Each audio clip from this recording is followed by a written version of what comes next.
बिस्मिल्लाहिर्रहमानिर्रहीम। अस्सलाम वालेकुम नाज़रीन, आप देख रहे हैं 92.8 विद सादिया अफसाल। नाज़रीन, हर गुजरते दिन के साथ अपोजिशन की पीडीएम में इख्तलाफात शदीद होते चले जा रहे हैं। आज बिलावल भुट्टो जरदारी साहब ने प्रेस कॉन्फ्रेंस की और पीएमएलएन को खरी खरी सुना दी। ये कहा कि पाकिस्तान मुस्लिम लीग नवाज के कुछ दोस्तों से यूसुफ रजा गिलानी की कामयाबी हजम नहीं हो रही।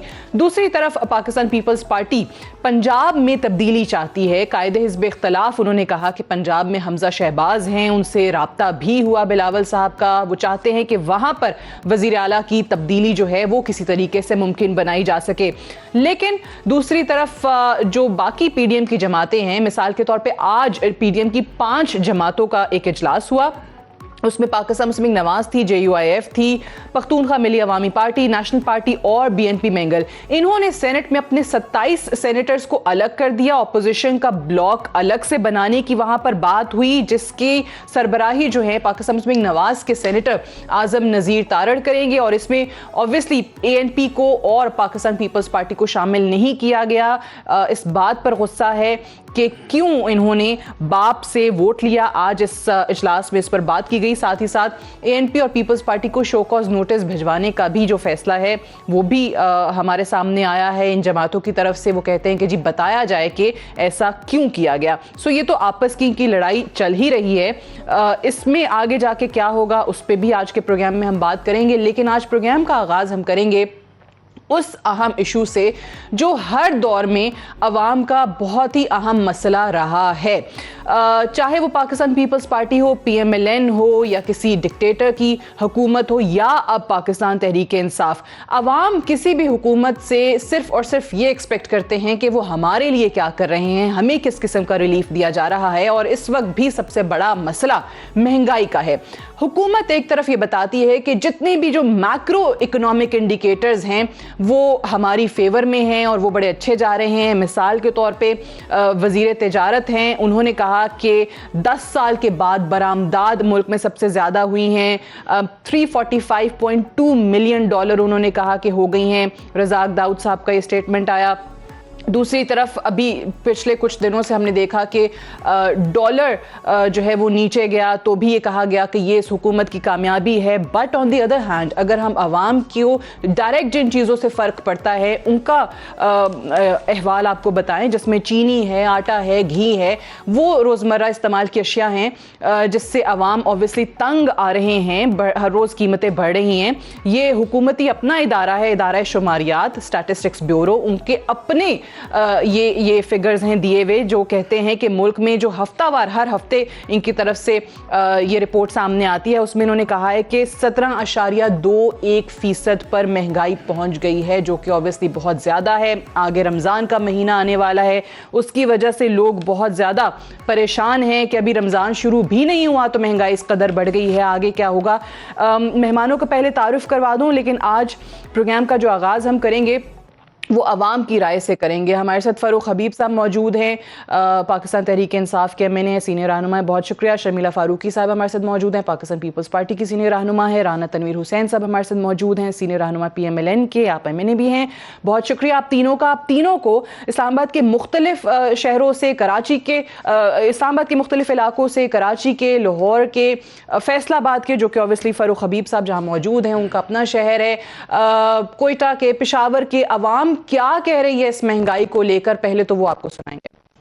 महंगाई इन्नी की होगी कि गरीब आदमी जो रोटी तो मुश्किल होया पिया। आज तो साल या 2 साल पहला सी 10 रुपए दी 30 रुपए दी हुई पई है। गरीबों को बहुत तंग किया हुआ है, बहुत जलील हो रहे हैं, कहीं से खर्चा पूरा नहीं हो रहा। 2.5 साल हो गए हैं। 2.5 साल में जो है वो मतवता तबका जो है वो सारा पिस गया है। हम ये इन्होंने लंगर खाने खोल के कहा कि हमने बहुत बड़ी अचीवमेंट कर ली है। ये अचीवमेंट नहीं है। अचीवमेंट ये है कि हम लोगों को रोजगार प्रोवाइड करें। आवाम को रिलीफ मिलना चाहिए। हमें इससे क्या लेना देना है कि जो भी है गवर्नमेंट कर रही है। अब ठीक है, रमजान आ गया, देखना अभी बाहर टूटेगा लोगों पे। तो पहले तो ये था कि चलो गरीब आदमी कम से कम रोटी तो खा लेता था ना। अभी तो आटा, चीनी, घी इतना महंगा है कि बस वो सोच से बाहर है। तो बाकी ये कि पहले की हुकूमतें थी हमारी तरफ से कर्जे लेते थे, कुछ भी खा, लेकिन गरीब आवाम को कोई परेशानी नहीं थी। मेरा ख्याल है पीडीए को बात सोचना भी गुनाह है। वोट तो देना दूर का, सोचना भी नहीं चाहिए इसको वोट देना। महंगाई हर चीज़ ही बहुत महंगी है, जिस चीज़ को भी हाथ लगाएं खरीदी नहीं जाती। अगर ऐसा ही हुआ तो फिर वोट तो सोचना पड़ेगा किसी और पार्टी को लाने के लिए। सुबह से आते हैं शाम तक ना कुछ भी नहीं लेके जाते, जितने महंगाई है ना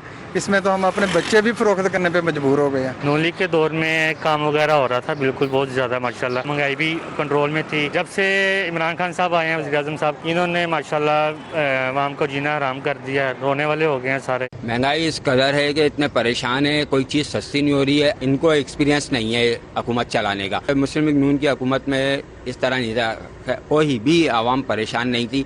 हर किसी को मालूम था कि कारोबार भी है, सस्ताई है, सब कुछ है, कोई महंगाई नहीं हो रही है। गरीब आवाम और पिसता है, गरीब आवाम और परेशान होते हैं। अभी रमजान उल मुबारक आ रहे, रमजान उल मुबारक में महंगाई ज्यादा हो जाती है, लिहाजा इमरान खान को सोचना चाहिए गरीबों के लिए। नवाज शरीफ का दौर अच्छा था, उसमें ये था कि कंट्रोल था। महंगाई तो गलत पॉलिसी की वजह से हो रही है। जहाँ तक महंगाई की बात है, वो तो हुकूमत की अपनी गलत पॉलिसियों की वजह से ही महंगाई आई है। जब आपका पेट्रोल ही बढ़ेगा तो महंगाई ऑटोमेटिकली आ जाएगी। यहाँ पे ही तो महंगाई है, अफोर्ड करना बहुत मुश्किल है आम बंदे के लिए। एक सैलरी आप देख सकते तो 20-25 से आप क्या ले सकते हो। दिन ब दिन गुजारा मुश्किल हो रहा है, गरीब आदमी का तो मुश्किल है गुजारा, अमीर का तो चल रहा है चूल्हा। 2.5 साल हो गए हैं, अभी तक वो तब्दीली नज़र नहीं आ रही और दिन ब दिन महंगाई बढ़ रही है और आम आवाम जो है वो परेशान हाल है। पहले भी महंगाइयाँ होती थी गुज़श्ता दौरे हुकूमत में, लेकिन जो जुल्म इस मौजूदा दौरे हुकूमत में हो रहा है आवाम पर, वो पहले कभी भी नहीं हुआ। ना यूटिलिटी स्टोर में आपको चीनी मिल रही है, ना आटा मिल रहा है। ये जिसका रिलीफ वो कह रहे हैं हमने इतने अरब रुपए का दिया है। बड़ी मेहरबानी इमरान खान, और आपका भला हुआ बेचारा, रोजे आ रहे गरीब रोटी खावन या तेरे वास्ते दुआवां करें, अल्लाह थोड़ा भला करे। महंगाई है ये अभी हमें कोरोना से भी बढ़ गया है और हुकूमत का इसके ऊपर बिल्कुल भी कंट्रोल नहीं है। मैं तो कहूँगा कि इमरान खान चली जाए तो अच्छी बात है, लेकिन नवाज शरीफ फिर भी हमारा साथ किया, उसने गरीब का साथ करता था नवाज शरीफ। महंगाई जो चल रही है, जो हालात चल रहे हैं ना, इससे बेहतर है कि नवाज शरीफ को आना चाहिए। कोई हाल नहीं है, कोई मजदूर का भाई बहुत परेशानी है और महंगाई इतने बढ़ गया कि भाई हद क्रॉस। महंगाई का दी जी हमने 72 सालों से खराब पाकिस्तान है, 5 साल में नहीं सही हो जाएगा। ऐसे हम इमरान खान को सपोर्ट कर रहे हैं, वैसे बात ये ना इतना महंगाई नहीं होनी चाहिए, क्योंकि हम इमरान खान के साथ। ये हुकूमत की नाकाम पॉलिसियां हैं, जिसकी वजह से ये महंगाई का मसला बहुत ज्यादा बढ़ गया है। महंगाई की वजह ये हुकूमत ही है। पिछली हुकूमत थी तो हमारे हर अखराजात, हर हमारे कारोबार बिल्कुल अच्छे चल रहे थे। ये मुल्क के मुख्तलिफ शहरों से रैंडम लोगों के आज के रिकॉर्ड किए गए व्यूज हैं। फरूख हबीब साहब, योर कमेंट्स। देखिए, बात यह है कि यकीनन आवाम के लिए मुश्किलात ज़रूर हैं, लेकिन उसके पीछे भी कोई हक़ाइक़ हैं, कोई मुहर्रकात हैं जो मैं समझता हूँ कि लोगों को बताने भी ज़रूरी है। और हम आवाम की राय का भी एहतराम करते हैं और आवाम अपनी राय हमेशा देती है और मुख्तलिफ लोगों की मुख्तलिफ जो है वो आरा हो सकती है और लाजमी नहीं है कि सब लोगों की यही आरा हो। लेकिन ठीक है, आपके रिपोर्टर ने जहाँ जहाँ से भी कम्युनिकेट किया वो आपने राय सामने रखी है। मामला ये है कि आपके इल्म में है कि जब मुल्क हमें जिस हालत के अंदर मिला, उस वक्त तो मुल्क की हालत ये थी कि 9 अरब डॉलर के रिजर्व्स हमारे पास पड़े हुए थे और मुल्क बैंक डिफॉल्ट पर था। और जिस फिक्टिशियस अंदाज से डॉलर को 7 अरब डॉलर इस मुल्क के झोंक के डॉलर को रोका हुआ था, जैसे ही मुल्क के अंदर रुपया डिवैल्यू हुआ, हमारी चाहे वो खुर्दनी तेल हो, 70% इस मुल्क के अंदर खाने की दालें हम इंपोर्ट करते हैं, पेट्रोल की जो कीमतें हैं वो इंटरनेशनल मार्केट में मुतय्यन होती हैं, जब वो ऊपर जाती हैं उससे एक फ़र्क आवाम के ऊपर ज़रूर महंगाई की शक्ल के अंदर पड़ता है। लेकिन देखना ये है कि हुकूमत इस हवाले से क्या इकदाम कर रही है। हुकूमत ये इकदाम कर रही है कि आपके इल्म में होना चाहिए कि 30 साल के अंदर जो हमारा एग्रीकल्चर सेक्टर है उसके ऊपर 1% पैसा जो है वो खर्च नहीं किया गया, जो सच है। हम आज उसके ऊपर जो है वो रिसर्च एंड डेवलपमेंट के ऊपर काम कर रहे हैं, सीड के ऊपर काम कर रहे हैं, माहौलियाती तब्दीली जो हो रही है उसके ऊपर काम कर रहे हैं, ताकि जो हमारी यहाँ पर लोकल अजनास हैं, चाहे वो गंदम है, चावल है, उसकी फसल यहाँ पर ज़्यादा हो, वो हमें इम्पोर्ट ना करनी पड़े। आज हम 30 मन पैदावार ले रहे हैं, कहाँ दुनिया जो है वो 150-200 मन की पैदावार के ऊपर, गंदम के ऊपर पहुँच चुकी है, क्योंकि हमने सीड के ऊपर इन्वेस्टमेंट नहीं की, हमने खाद के ऊपर, हमने पेस्टिसाइड के ऊपर इन्वेस्टमेंट नहीं की। इसी तरीके से रिकॉर्ड कर्जों का बोझ हमारे ऊपर डाल के गया। हम आवाम को रिलीफ देना चाहिए, आपको कर्जों की किस्तें अदा करना पड़ती हैं। अब हम मुल्क के अंदर जो है वो वेल्थ क्रिएशन कर रहे हैं। हम मुल्क के अंदर आप देखें कि कंस्ट्रक्शन का सेक्टर चल पड़ा, रिकॉर्ड सीमेंट की प्रोडक्शन हुई, रिकॉर्ड जो है वो सनती एक्सपेंशन हो रही है जिससे नौकरियां क्रिएट होंगी। फैसलाबाद की आप बात कर रहे थे, तो फैसलाबाद में तो हमने नून लीग के दौर में ताले पड़े हुए थे पावर लूम सेक्टर को, वो बंद फैक्ट्रियां खुली हैं, आज उन्होंने मुनाफे में आए, उन्होंने अपनी लेबर की तनख्वाह 15 से 20% खुद बढ़ाई, चलना शुरू हो गई, आमदन में इजाफा हुआ अच्छी बात है। इसी तरीके से मैंने जिस तरह महंगाई की शरह आपने खुद भी माना, अच्छी बात है, आपने खुद भी माना कि उसमें इजाफा हुआ है, इदारा शुमारियात की रिपोर्ट एक और पहलू है, मैं इसीलिए पूछना चाह रही हूँ कि आप कहते हैं डॉलर भी देखे हमारी कामयाब पॉलिसी से इसमें सिर्फ आखिरी पहलू ले ले, मेरा आखिरी बात ले बताते हैं बढ़ रही है। असद उमर कहते हैं कि जी आलमी मंडी में कीमतें बढ़ रही हैं, इसलिए महंगाई का इजाफा हमारे यहाँ हो रहा है। तो ये चीजें अवाम को कब निकालेंगे? क्योंकि वजीर आजम साहब का बयान मुझे अच्छी तरीके से याद है, उन्होंने आप लोगों को कहा था कि अब हमारे पास एक्सक्यूज नहीं है, हम नहीं कह सकते कि हम अभी आए हैं, नए आए हैं, एक्सपीरियंस नहीं है, 2-2.5 साल हो गए, हम अवाम को कोई बहाना नहीं अब दे सकते। देखें, इसमें मैं आपको एक और पहलू की तरफ तवज्जो दिलाना चाहता हूं, वो है हमारा एनर्जी सेक्टर। किस तरीके से इस मुल्क के अंदर जो कौमी मुजरिम है, कोई आज लंदन में छुप के बैठा हुआ है, कोई आज किसी चीज की आड़ लेता है कि इस मुल्क के अंदर 50 साल से डैम्स नहीं बनाए गए। आज इमरान खान ने तख्ती नहीं लगाई, काम शुरू करवाया, 800 मेगावाट आपका मोमन डैम पे काम शुरू हुआ, 4500 मेगावाट का दिया मीर भाषा डैम के ऊपर काम शुरू हो चुका है। मोमन डैम 2023 तक मुकम्मल हो जाएगा इंशाल्लाह आपका। इसी तरीके से उसमें पन बिजली सिस्टम में आएगी, बिजली की कीमतें नीचे आएंगी। ये महंगे बिजली घर लगा के गए हैं, महंगे मायदे करके गए हैं, कतर से महंगी LNG ली है और 1200 अरब का ये सर्कुलर डेट छोड़ के गए थे। डिस्ट्रीब्यूशन कंपनीज के बुरे हाल थे, ट्रांसमिशन नहीं थी, हमने ट्रांसमिशन ठीक की है, हम दोबारा रीनिगोशिएट कर रहे हैं। मैं राना साहब से पूछ लेती हूं कि आप बिजली के बिलों में मैं वापस फारूक हबीब साहब आपकी तरफ आऊंगी एक स्पेसिफिक सवाल के साथ। मैं बाकी मेहमानों से बात कर लूं, फिर आपके पास वापस एक स्पेसिफिक सवाल के साथ आऊंगी, और वो ये कि आप लोगों को जो टेन्योर मिला 5 साल का, उससे पहले आप लोग ये महंगाई से अवाम की जान छुड़ा पाएंगे या नहीं? लेकिन राना साहब अगेन आपने सुन लिया है, वो कह रहे हैं आप लोगों की वजह से हुआ है, कर्जे आप लोग लेते रहे, वो कह रहे हैं कि जी एनर्जी सेक्टर में आप लोगों ने काम नहीं किया, महंगे मंसूबे आप लोगों ने लगाए, अब इस हुकूमत के लिए मुश्किलात आप इतनी खड़ी करके चले गए हैं। वो कह रहे हैं हम क्या करें, वेल्थ क्रिएशन हम करना चाह रहे हैं। मैं अब ये जो मंतक पेश कर रहे हैं फरूक हबीब साहब, मुझे तो हम क्या करें, 2.5 साल बाद भी यही रोना पीटना, हम जवाब दे थक गए कि क्या एक्सपोर्ट आपकी बढ़ी, क्या आपकी करंट जो अकाउंट है वो बेहतर हुआ। आपने वो काम किया है जैसे पाकिस्तान की मईशत तबाह हो गई है। आपने करंट अकाउंट को इम्पोर्ट्स करके किया जैसे इकोनॉमिक एक्टिविटी रुक गई, और आपका जो उस पर रिजर्व्स थे वो खर्च नहीं हुए डॉलर के। लंबी कहानी, आपके पास टाइम नहीं होता। बाकी जो कहते हैं कि जी एक्सपोर्ट, देखें अगर तो एक हेल्दी इकोनॉमी हो तो वो रेमिटेंसेस पे या किसी और वजह से वो नहीं चलती। वो हेल्दी ये होता है कि आपकी एक्सपोर्ट बढ़े। एक्सपोर्ट ये कभी कहते हैं, झूठ बोलते रहते हैं कि जी 5 साल में ये हो गया फलां हो गया।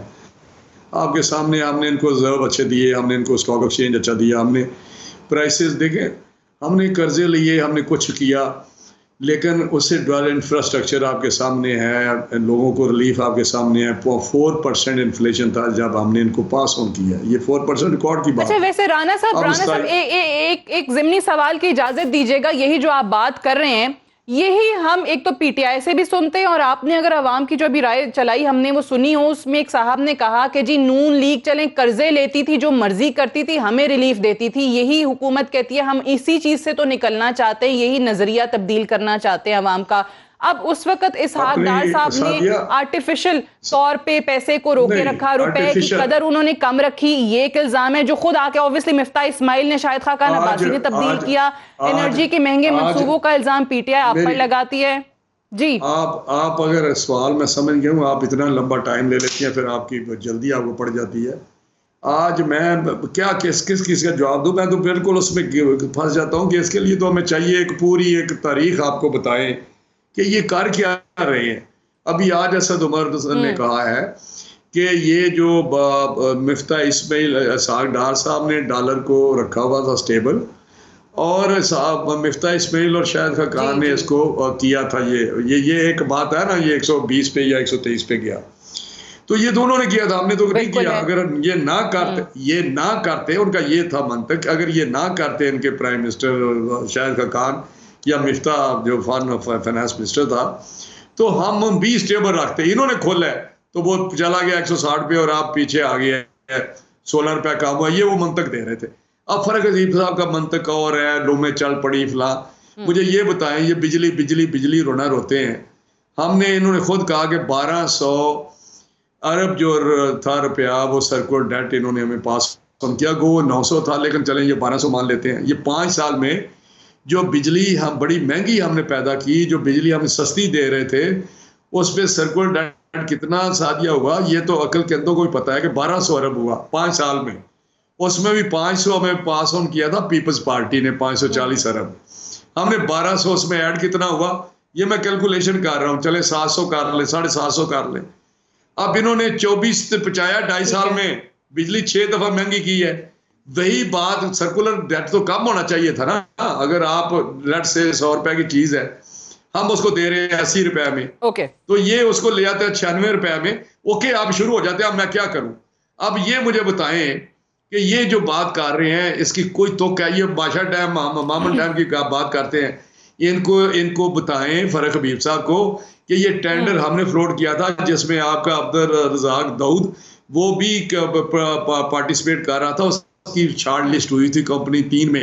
ये रज़ाक दाऊद साहब की हमारे टाइम पे हम उसको लास्ट स्टेज पे उसको अवार्ड करना था कॉन्ट्रैक्ट, तो ये भी गवर्नमेंट आगे ठीक है। ये वजीर आजम साहब को भी अपने देखना पड़ेगा अपने रैंक्स में कैसे कौन से लोग मौजूद हैं। अब्दुल रज़ाक दाऊद का आपने नाम लिया है, ये वो लोग हैं जो हर दौर में फायदे में रहते हैं। अगर फायदा नहीं होता तो आवाम को नहीं होता।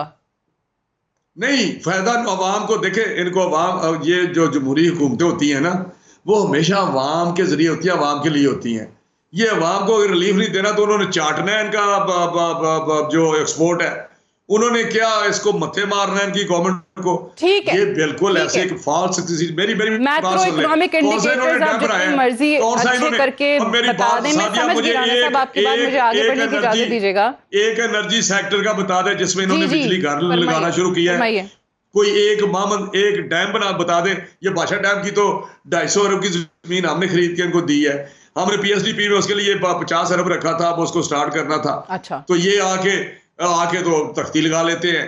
ये क्या बात करते हैं, मुझे खुदा की कसम कोई समझ नहीं। कोई यूनिवर्सिटी हमने अगर उसकी कोई छत तक आ गया, but this is very unfortunate. मैं यही बात कर रही हूँ कि जब भी हम अवाम के इश्यूज की बात करते हैं, अच्छा मैं ऑब्वियसली मैं सीक्वेंस में आप लोग जिस तरह स्क्रीन पे नजर आ रहे हैं ना, फारूक हबीब साहब से मैंने सवाल किया, उन्होंने कहा कि ऑब्वियसली आपके पिछले दौर की वजह से है। आपके साथ बैठी हुई शर्मिला नून लीग जब आई थी तो वो कहती थी ये पीपल्स पार्टी के का किया धरा है। तो ये हर आने वाली हुकूमत जो है वो पिछली हुकूमत पर मलबा हमेशा डालती है इन इश्यूज का, मईशत का, इकोनॉमी के बिगड़ने का। मैं शर्मिला फारूकी साहब आपसे जानना चाहूंगी कि इस वक्त भी एक तो बिलावल साहब ने कहा कि हमारी वाहिद जमात है जो अपोजिशन कर रही है। हमारा इल्जाम ना लगाएं पीपल्स पार्टी पे। हमने स्वाय, मेरी बात सुन, मैं क्लियर कर दूं ये ताकि ऐसी बात ना हो। सर आप आए थे, हमने स्वाय क्या हो गया राणा साहब सेक्टर 2013 में कौन पीपल्स पार्टी को energy Peoples Party load shedding की वजह से, एनर्जी सेक्टर की वजह से इलेक्शन हार गई थी। और बात करने लगे ना, स्वाय एनर्जी सेक्टर में कोई चीज हमने नहीं इन पे की डाली। हमने इनको, मैंने कहा ना हमें पास ऑन हुआ था सर्कुलर 500, लेकिन एनर्जी सेक्टर में 18 घंटे लोड शेडिंग हो रही थी। एनर्जी सेक्टर के अलावा पीपल्स पार्टी की परफॉर्मेंस बहुत अच्छी थी। आज आप ये कह रहे हैं सरप्लस की, सादिया वो करेक्ट कर लें।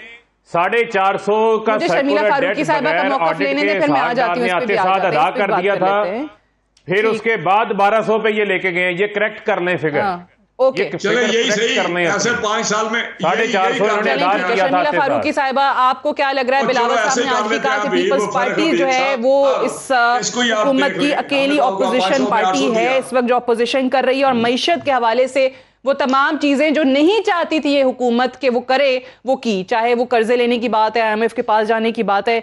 ये आपको लग रहा है कि अब जिस तरह फारूक हबीब साहब बता रहे हैं आने वाले दिनों में तब्दीली आपको वाकई नजर आएगी? अब तो PM साहब खुद मानते हैं कि एक्सक्यूज नहीं रह गया हमारे पास। जी बहुत शुक्रिया सादिया साहिबा। मुझे लग रहा था आप सिर्फ इन दोनों के साथ शो कर रही हैं, मुझे नींद आ गई शो में बैठे बैठे। अच्छा, एक चीज बड़ी मजेदार है कि वो आज आपकी पीपल्स पार्टी की भी तारीफ हो रही थी इकोनॉमी की, एनर्जी सेक्टर के अलावा, तो मैंने कहा चलें और सुन लें थोड़ी। देखिए मुझे खुशी होती है, तारीफ तो मैंने नहीं की, ये ना ऐसे ट्विस्ट ना चीजों को करें। मैंने कहा कि एक एनर्जी सेक्टर में क्राइसिस था। देखिए देखिए बाकी 500 हमने सर्कुलर डेट नहीं दिया, ठीक है राजा, आपने दिया 500 सर्कुलर डेट। ऐसे ना करें, पीपल्स पार्टी कोई दूध में नहाई हुई नहीं है, ऐसे ना करें आप, फिर बात सुनेंगे आप क्या क्या किया आपने। ठीक है जी शर्मिला साहिबा, अब मैं बात कर लूं, आपके दोनों मेहमानों की इजाजत है? करें आप सो गए, आप तो सोए हुए थे, आपने सुनी नहीं है बात। ये है कि अनफॉर्चुनेटली बात ये होती है सलाहियत की, कि आप में सलाहियत क्या है। मुझे याद है इमरान खान साहब फरमाते थे कि जी इस मुल्क में 200 बासलाहियत लोगों की जरूरत है और मुल्क की तकदीर हम बदल सकते हैं। आज 3 साल बाद उनको 200 बासलाहियत अशखास तो क्या, उनको 2 बासलाहियत अशखास भी नहीं मिल पा रहे हैं। 3 साल में तीसरा वजीर खजाना है और अब भी ये भी सुना है कि ये भी कोई टेम्पररी तौर पर लाए गए हैं। पंजाब का अगर हाल देखें तो हर महकमे का वजीर, आईजी पंजाब, चीफ सेक्रेटरी वो 5-5, 6-6 बार तब्दील किए गए हैं। मुझे नहीं समझ आता कि इनके पास का एक भी अहम शख्स नहीं था जो इस मुल्क की इकॉनमी को लेके आगे चलता या इस मुल्क की कॉमर्स को आगे लेके चलता। कोई भी शोबा आप उठा के देख लो, चाहे वो ज़राअत हो, चाहे वो मैन्युफैक्चरिंग इंडस्ट्री हो, चाहे वो टेक्सटाइल्स हो, हर सेक्टर जो है वो नेगेटिव ग्रोथ दिखा रहा है। मुल्क की तारीख में पहली बार जीडीपी जो है वो मनफी में गया है। एफबीआर मुसलसल 3 साल से अपने टैक्स टारगेट जो है वो मिस कर रहा है। जो आपके कर्जे हैं, पब्लिक डेट सर्विसिंग, वो जो इन 3 सालों में क्यूमुलेट हुई है, आज से पहले पाकिस्तान की तारीख में इतनी जल्दी इतने ज़्यादा कर्जे कभी एक्यूमुलेट नहीं हुए। अच्छा, अब जो ये स्टेट बैंक के साथ जो ये करने जा रहे हैं, जो उसको कम्पल ऑटोनॉमी देने जा रहे हैं, उसमें तो ये कि आप तो मुल्क का दिवालिया निकाल देंगे, आप तो मुल्क IMF को गिरवी रख देंगे।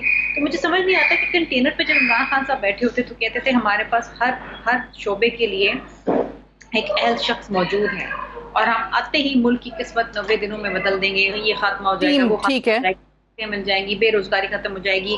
आज अगर आप देखें तो कहीं एक शोबा आप मुझे बता दें, कोई एक वादा आप मुझे बता दें जो पूरा हुआ, बल्कि यू टर्न के अलावा हर चीज में मनफी असरात आए हैं। हर इंडस्ट्री बैठ गई है, लोग बेरोजगार हो गए। मैं कल ही देख रही थी इनकी आदाद शुमार पाकिस्तान ब्यूरो स्टेटिस्टिक्स की, ये 15 एसेंशियल खाने पीने की आइटम्स के अंदर जो है वो मुसलसल उनमें इजाफा हुआ है, इसमें बेसिक आइटम्स हैं और ओवरऑल भी 17.21% ले लें, आप आटा ले लें, अद्वियात में 500% इजाफा हुआ है। अब आप हाल ही में देख लेना कि दुनिया भर के अंदर ग्लोबली अगर आप देखें तो तमाम जो ममालिक हैं वो अपने सिटीजन्स को ऑलमोस्ट फ्री कोविड वैक्सीन लगा रहे हैं। हमारे यहाँ तो अब तक जो दान में साइनोफार्म आई है वो हम लगा रहे हैं, और वो भी आप देखें पंजाब का ये हाल है कि जो दूसरी डोज के लिए जा रहे हैं कह रहे जी वैक्सीन खत्म हो गई, क्योंकि बासर अशखास जो है वो बैठ के अपने घरों में गरीब आवाम के लिए तो है। और अब जो है आपने खुली छूट दी है प्राइवेट सेक्टर को कि आप 12-12 हज़ार रुपए आप लें वैक्सीन के लिए और वो लगाएं। मुझे बताइए कि इस मुल्क में जहाँ पर आपकी जो आबादी है, अच्छा ठीक है, मेन चीज जो है वो जो टीम की आपने बात, जिस तरह फरूख हबीब साहब भी हैं, इलेक्टेड रिप्रेजेंटेटिव हैं, अपने हलके से आवाम के वोट लेकर आए हैं। इलेक्टेड लोगों का आवाम के मसाइल पे उनकी नज़र होती है, नब्ज पे उनका हाथ होता है, उनको पता होता है। लेकिन अगर टीम में वो ही लोग मौजूद रहेंगे जो हर दौर में फ़ायदा उठाते रहे, अब्दुल रज़ाक दाऊद जैसे, खुसरो बख्तियार जैसे, उमर अयूब जैसे, नदीम बाबर जैसे, आखिर PTI के अपने लोग कहाँ गायब हैं? उनकी टीम कब तश्कील पाएगी? वो कब काम कर पाएंगे, डिलीवर कर पाएंगे? एक ब्रेक से वापस आएंगे, डिस्कशन को आगे बढ़ाएंगे। Stay tuned.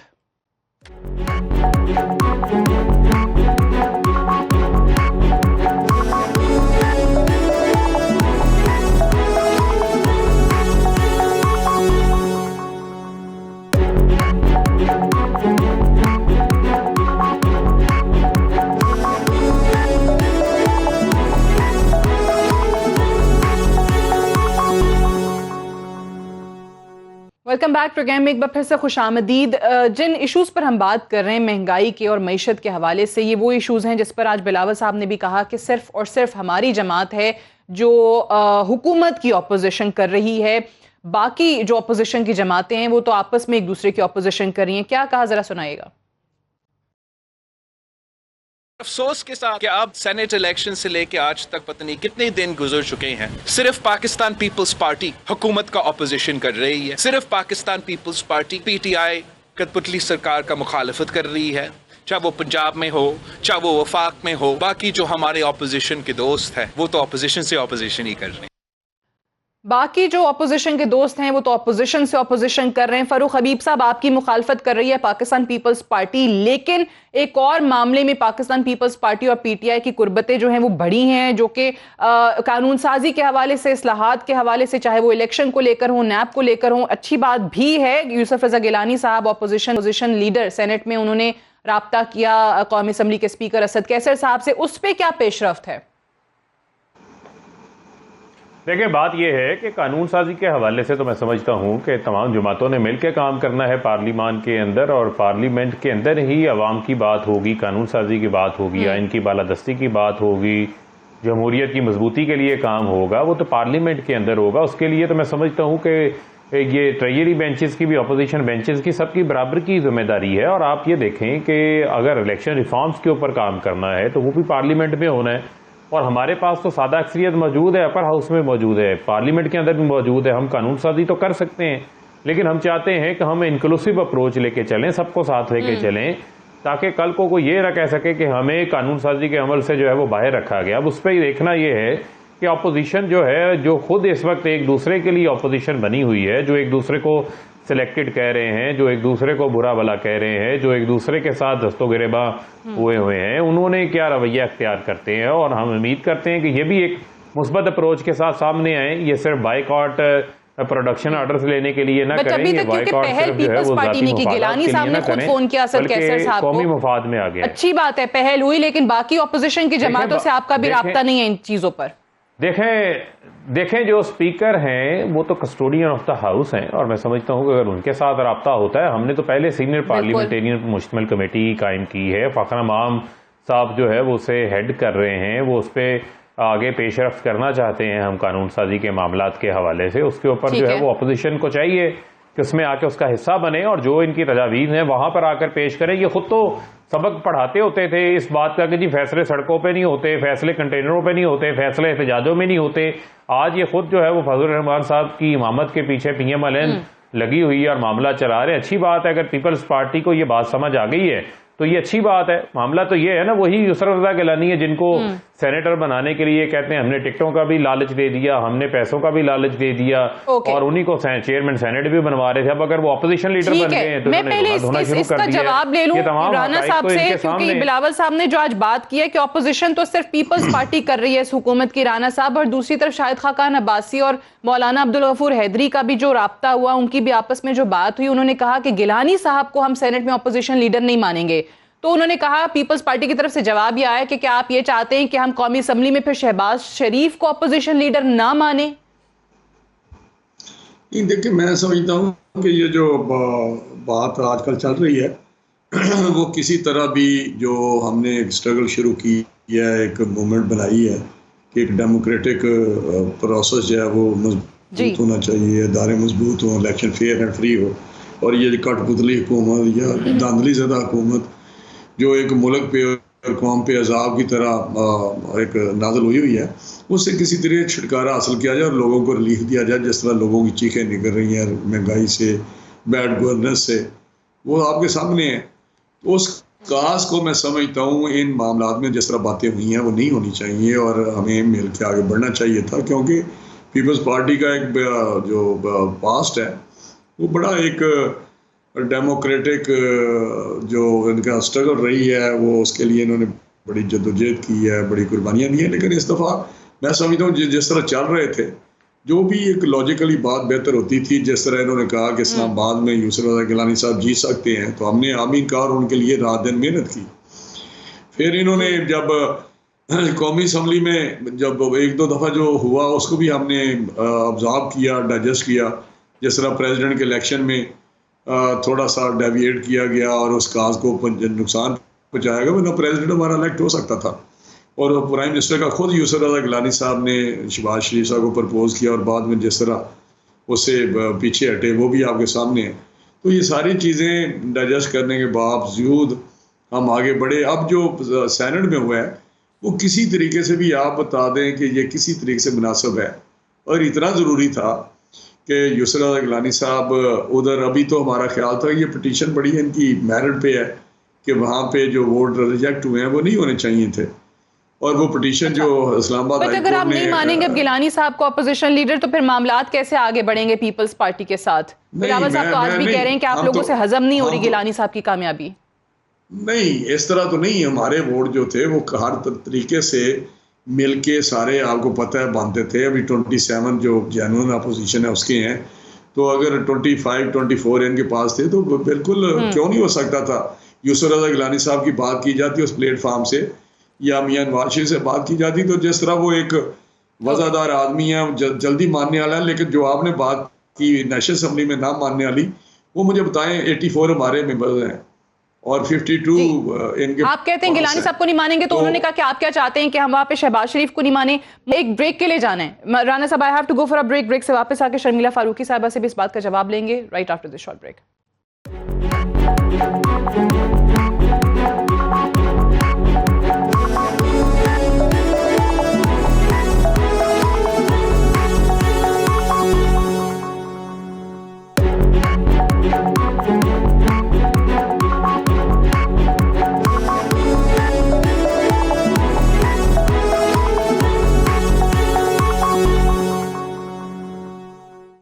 Welcome back. Program में एक बार फिर से खुशामदीद। शर्मिला फारूकी साहिबा, गिलानी साहब को नून लीग कहती है कि जी बाकी जमातें भी ऑब्वियसली जो पीडीएम में शामिल हैं, एनपी और पीपल्स पार्टी को निकालने की बात करती हैं। वो कहती हैं उनसे जवाब लिया जाए, शो कॉज नोटिस भिजवाते हैं। गिलानी साहब को अपोजिशन लीडर वो मानने को तैयार नहीं है। सेनेट में अपने सेनेटर्स का एक अलग से अपोजिशन ब्लॉक बना दिया जाता है।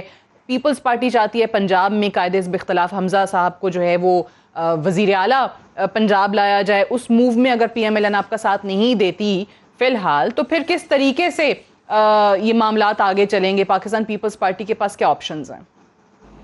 देखिए, गिलानी साहब के ऑपोजिशन लीडर बनने के बाद से जो पीएमएलएन का रवैया रहा है, मैं तो इस तरीके से माइंडली पुट करूँगी कि बहुत ही, मैं समझती हूँ कि इमेच्योरिटी दिखाई है। हम एक्सपेक्ट नहीं कर रहे थे कि इस तरीके से ये रवैया अख्तियार किया जाएगा, which is very very unfortunate. Gilani साहब को अब चेयरमैन सेनेट बनाने के लिए तैयार थे। गिलानी साहब को हमने साथ मिलके पीडीएम के प्लेटफॉर्म से इलेक्ट करवाया नेशनल असेंबली से, और अब ऑपोजिशन लीडर के हवाले से आप उनको मानने को तैयार नहीं है। तो अगर ये यहाँ पर नहीं मानेंगे तो हम इनके नेशनल असेंबली में इनके जो कायदे इख्तिलाफ हैं उनको नहीं मानेंगे। बात ये है कि पीएमएलएन की तरफ से जिस कैंडिडेट को सामने किया जा रहा था उस पर पीपल्स पार्टी के शदीद तहफ़्फ़ुज़ात थे। मेजॉरिटी का मुजाहरा करते पीएमएलएन को उसके ऊपर नज़रसानी करनी चाहिए थी, बातचीत करनी चाहिए थी, जो उन्होंने नहीं किया। मुझे नहीं पता कि उसमें ऐसी क्या ज़रूरी कोई ऐसे क्या हीरे जवाहरात उस शख्सियत में थे कि उन्हीं को अपोजिशन लीडर बनाना चाहते थे। और अब इतनी इमेच्योरिटी और इस किस्म की गुफ्तगू और इस किस्म की बातचीत वो कर रहे हैं। और आप देखिए मुख्तलिफ जो इनके पीएमएलएन के लोग हैं जो लबो लहजा इस्तेमाल कर रहे हैं, इंतहाई अफसोसनाक है। जवाब हमें भी देना आता है, ज़बान हमारे पास भी है, लेकिन हम ये करते नहीं हैं। दूसरी बात यह है कि पीडीएम की बुनियाद पीपल्स पार्टी ने रखी है। पीपल्स पार्टी ने इन तमाम जमातों को इकट्ठा किया है। पीपल्स पार्टी ने जमहूरियत के लिए जद्दोजहद की है। पीपल्स पार्टी ने इस सिस्टम के खिलाफ जो है वो अलम उठाया है।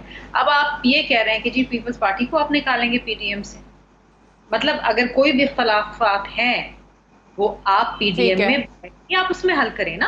एक समझदार अपोजिशन में तो अलग ब्लॉक बना लिया इन्होंने, और सियासी जो जमात जिन कैंडिडेट को आप पे आपको जिनके नाम पर एतराज था उन्हीं को सरबराही दी है उन 27 सेनेटर्स की, तारड़ साहब को। मैं फ़ारूक हबीब साहब, पंजाब में जो तब्दीली की बात हो रही है पहले ज़रा उस पर बता दीजिए। पीपल्स पार्टी तो चाहती है कि कायदे हिज़्ब इख्तिलाफ हमजा शहबाज साहब हैं तो उनको लाया जाए। पीएमएलएन फ़िलहाल तैयार नहीं है इस चीज़ के लिए। तो आपको नज़र आती है रमज़ान के बाद ऐसी कोई मूव? तहरीक अदम एतमाद बिलावल साहब कहते हैं पंजाब से शुरू करें। जी जी शर्मिला मुकम्मल कर लीजिए प्लीज क्विकली, मैं फिर फारूक साहब का जवाब लेंगे। हमने इनको ये बिल्कुल राइट दिया था और हमने ये सजेस्ट भी किया था कि आप हमारे साथ वहां मिलके no confidence motion let's start from Punjab, जहां पर नो कॉन्फिडेंस। ठीक है, आप लोगों ने कहा कि हक नून का ही है, नून लीग का ही है, लेकिन वहां लेकर आए कायदे हिज़्ब इख्तिलाफ नून लीग के हैं, लेकिन नहीं तैयार नून लीग इस चीज पर। जी फारूक हबीब साहब। तो देखिए ना, हम इस पे इख्तलाफ करके बात ये है कि अभी अपने ही भांजे भतीजे को आप बात ये है कि नहीं देना चाहते, इसके पीछे क्या? ठीक है, गॉट योर पॉइंट। जी जी फरमाइए फारूक साहब, फरमाइए। देखें बात यह है कि अभी दिल्ली बहुत दूर है। अभी जो अदम एतमाद इनको लानी है वो इनको पीडीएम की अपनी क़यादत के ऊपर अदम एतमाद लानी है। अभी तो अपोजिशन एक दूसरे के ऊपर अदम एतमाद का इजहार कर रही है, जिस किस्म के इनके बयान सामने आ रहे हैं।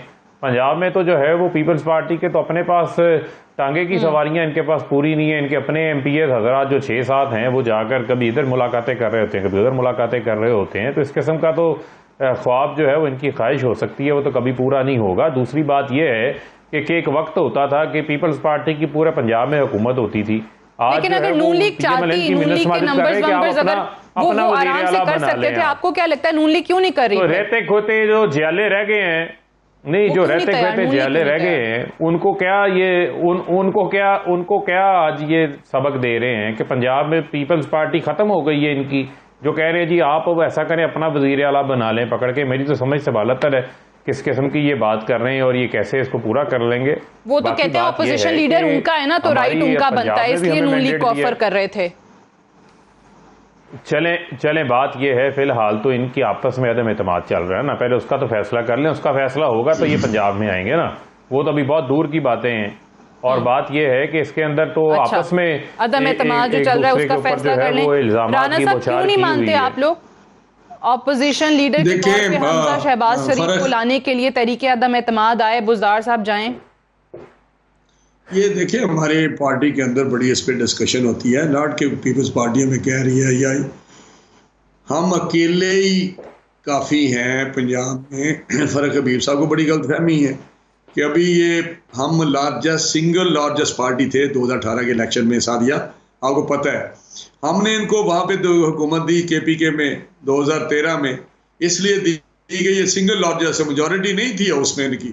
हमने एक जमहूरी एक सियासी असूल को मद्देनजर रखते हुए इनको कहा आप राइटर बनाएं। इधर हमारी गवर्नमेंट बननी चाहिए थी, फेडरल गवर्नमेंट में इनकी नहीं, सिंगल मेजॉरिटी पार्टी नहीं है। Please try to understand. Farrukh Habib साहब नया MNA है, इस पहली दफा आए हैं, वहां पे भी इसलिए इनकी हुकूमत बनी कि इनको मौका दिया कि आप दूसरे लोगों के साथ बनाएं। चाहती है कि बुज़दार साहब को भेजने के लिए ये ले आए तहरीक अदम एतमाद। आप कहते हैं आपके पास नंबर्स भी पूरे हैं, आप कहते हैं लार्जेस्ट हम पार्टी हैं पंजाब के अंदर, तो फिर मसला क्या है, फिर क्यों नहीं मान रहे? देखिए इसमें बहुत सारी पॉलिटिकल कंसिडरेशंस हैं।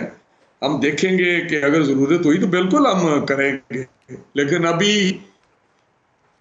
हम ठीक है, जरूरत हुई फिलहाल आपको लगता है कि अनफॉर्चुनेटली मेरे पास टाइम खत्म हो गया। हैव टू वाइंड अप है। राना तनवीर हुसैन साहब, शर्मिला फारूकी साहिबा, फारूक हबीब साहब प्रोग्राम में ज्वाइन करने का बेहद शुक्रिया। That's all for tonight. I will see you tomorrow इंशाल्लाह। इजाजत दीजिए, खुदा हाफिज़।